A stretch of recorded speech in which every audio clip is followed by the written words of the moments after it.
Welcome to Gracie's Wig Journey.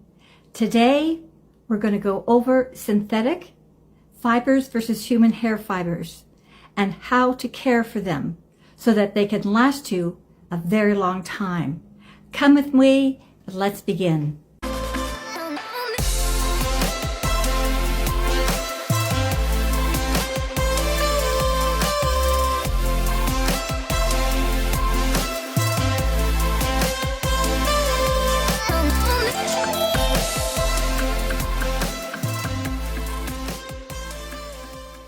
Let's get into the ABCs of what to do to preserve your wig, whether they're human hair, biological, or synthetic.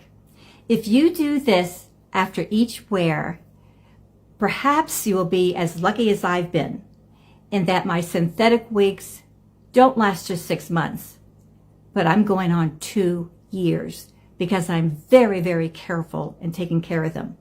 Number one, be very mindful about washing them. Don't think if you wear it every week, wear it every day for a week, you've got to wash it like you do your own biological hair. No. Wash your hair only when you feel it's necessary. You can tell by smelling it and by feeling it and feeling the fibers, because when you wash it, which you need to do, obviously, eventually, but be very mindful it's not something that you want to get in a routine. You only wash it when needed. Number two, the wide comb. When you use the wide comb versus the more narrow kind of combs, you're touching less hair, but you're still getting the style. Therefore, you're preserving some of the fibers. And also, not only do I use this when I put my wig on, but I also always, and this is important, always comb your hair after you take your wig off. For instance, let's say that I was wearing this wig and I take it off, and you always start from the bottom and work up. Always start from the bottom and work up. Now, what will happen, particularly with the longer wigs, there's a tendency that they can kind of get frizzy on the end because they're constantly hitting, say, your shoulder. What you want to do, and even with the shorter styles, if you feel that they're a little frizzy, always follow up with an anti-detangler or conditioner. And then comb it. Do it again. Comb it. Do it again if you need to, right? So the detangler and conditioner will actually, it's like treating the fibers from that daily wear and bringing them back to almost like they're new. So that's very important to remember that. Also, for those of you that wear the lace front wigs, and those are the wigs that have this a very delicate lace right in the front. It looks just like this.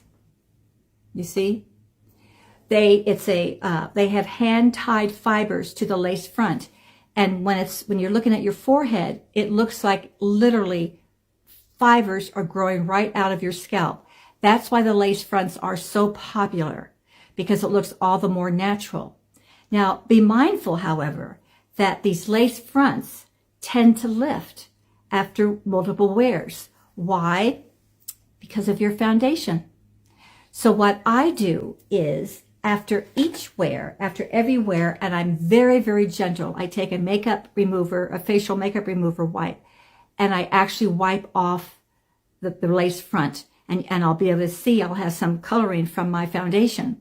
You can also just take your fingers and run it under cool, make sure it's cool water, and just kind of rub it off.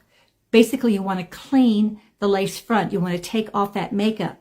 Because what happens is the makeup accumulates, and then the glue, nothing really works, and it lifts up. It doesn't stay down.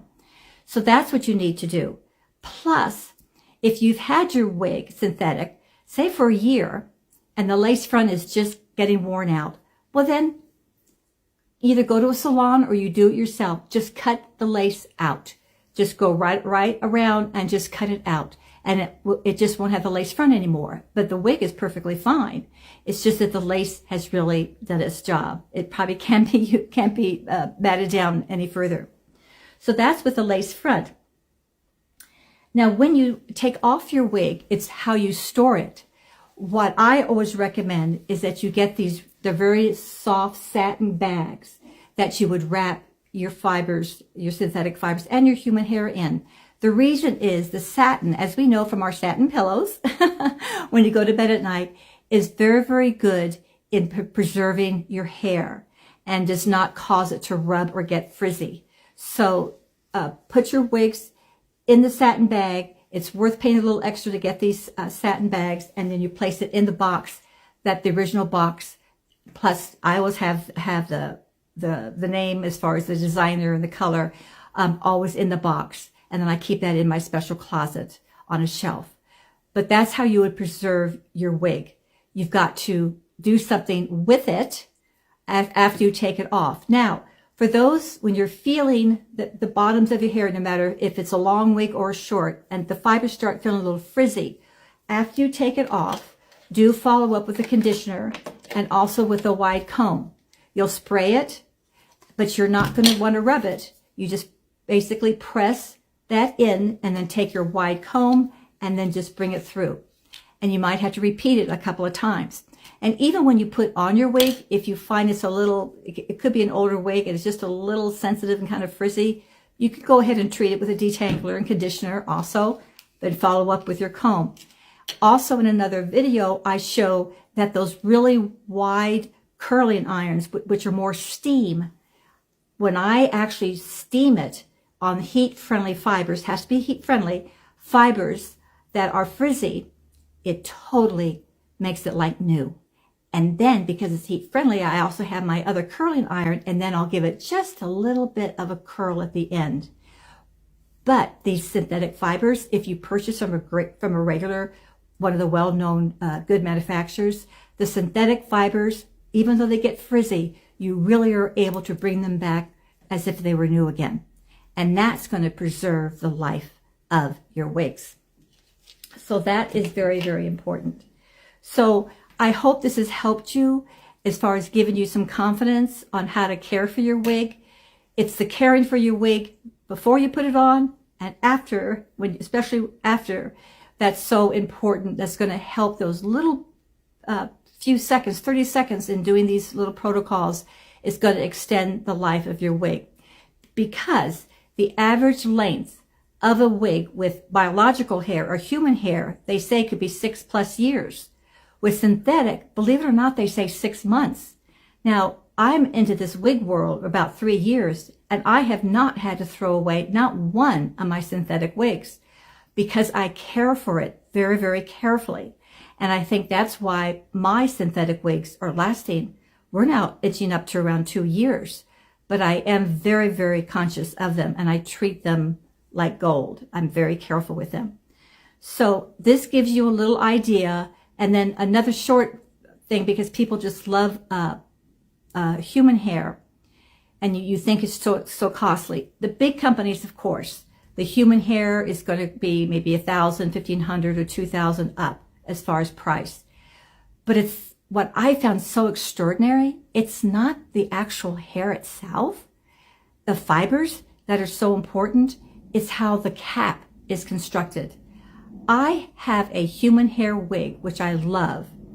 It was less than $24, including shipping, for me to receive.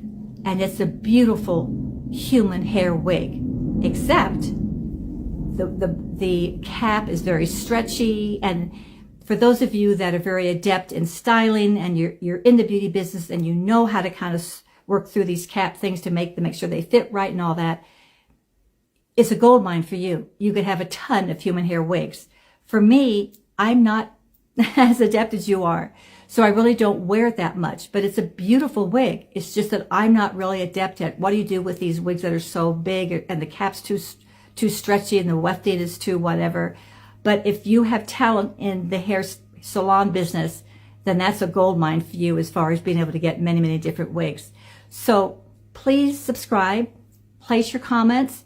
What have you learned from your experience with wigs that you can share with our community on how to preserve your wigs so that they can last more than 6 months?